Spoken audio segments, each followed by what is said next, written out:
Hey guys, before we begin on this one, I would like to continue with some of the basic views of Hermeticism, give you more of a background. I kind of skipped a lot of them.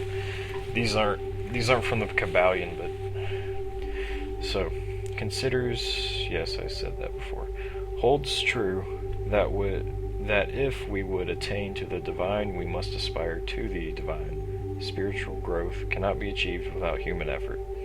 So you gotta put some sort of conscious effort. That's basic. Let's see. Is polytheistic, yet ultimately monotheistic. There are many creator beings. However, all is one. Kind of a paradox. There's one prime source, and then there are many creator beings that create infinitely many universes. So it's monotheistic yet polytheistic. Holds that the divine is both immanent and transcendent. Holds that the universe is divine and basically good. Alright, reality, this illusion from source, when we manifest to simply grow spiritually, is biased toward love. Okay, you have to try. You have to fight to get the negative. Don't get worried. Please remember that what you call your physical personality is just a construct. It's an artificial construct composed of definitional beliefs, emotions, and thought patterns and actions. When you say, "I don't anymore," you are actually shifting into a new person, literally a new person. And thus, actually, if you really realize that the moment you shift, you are literally, not metaphorically, literally a new person in a new reality, then it's not really an issue of, "I don't anymore." It's an issue of, "I never did." Because the new person never has. Because the new person has a new history. You have to try really, really hard to be of that negative vibration. And if you're meditating in your service to others, relax and do not worry about it. The universe is biased toward love, and we will win. Knowing that, don't worry about all this New World Order stuff. It exists, I know. I spent a lot of time talking about stuff like that, but what you need to realize is that we've already won. Okay? We already won.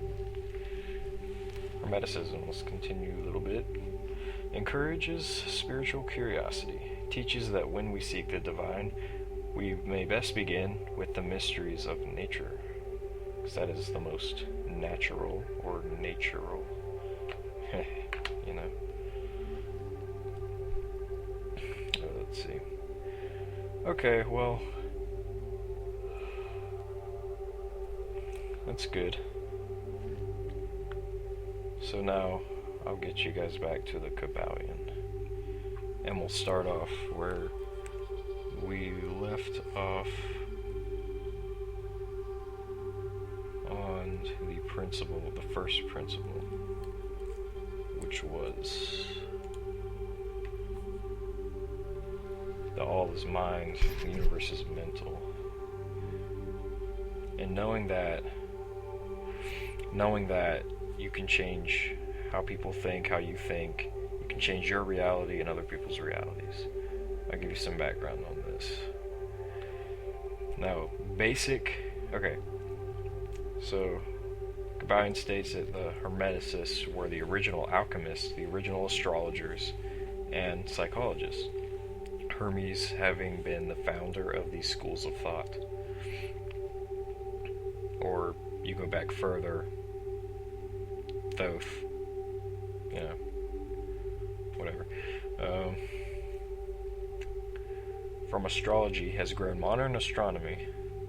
So astronomy, it takes out the spiritual aspect of it. From alchemy has grown modern chemistry. From mystic psychology has grown modern psychology of the schools. So you see how education is telling us the whole story And as we're going through these times, as money collapses, I believe education will also be changed greatly as well, because it's, okay. The records engraved on the stones of ancient Egypt, I guess they're talking about the emerald tablets, some of that, more or less, show conclusively that the ancients had full comprehensive knowledge of astronomy, alchemy, and all that. The very building of the pyramids showing the connection between their design and the study of astronomical science. They were not ignorant of chemistry, for the fragments of the ancient writings show that they were acquainted with chemical properties of things. That just springs in my mind emerald tablets, because it was written on that material. Okay, so the all is mind, the universe is mental. That leads us to transmutation. Now that roughly, or the basic form of that, is just the ancient art of transmutation of metals. Alchemy, turning stuff into gold. That's the basic level. And, that really isn't around much today, but that was around back in ancient Egypt. However, now it's more on a mental level. And we can do this. You can call it mental alchemy or mental chemistry or whatever. And this means far more than appears on the surface. Transmutation, alchemy, or chemistry on the mental plane is important enough in effects to be sure. And if the art stopped, there would still be one of the most important branches of study known to man. But this is only the beginning. Remember, the all is mind, the universe is mental. And what does that mean? If the universe is mental in nature, then mental transmutation must be the art of changing the conditions of the universe. You call the shots. With what? With your mind. Okay, guys.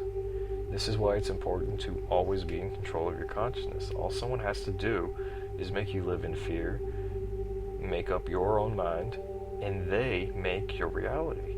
You need to become conscious and become awake, and then you can snap out of that, and you can start creating what you want to see. You will get what you put out. Don't put out fear.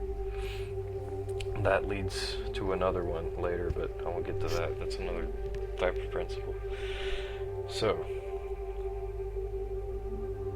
therefore, mental transmutation is really the magic of which the ancient writers had so much to say in their mystical works, and about which they gave so few practical instructions.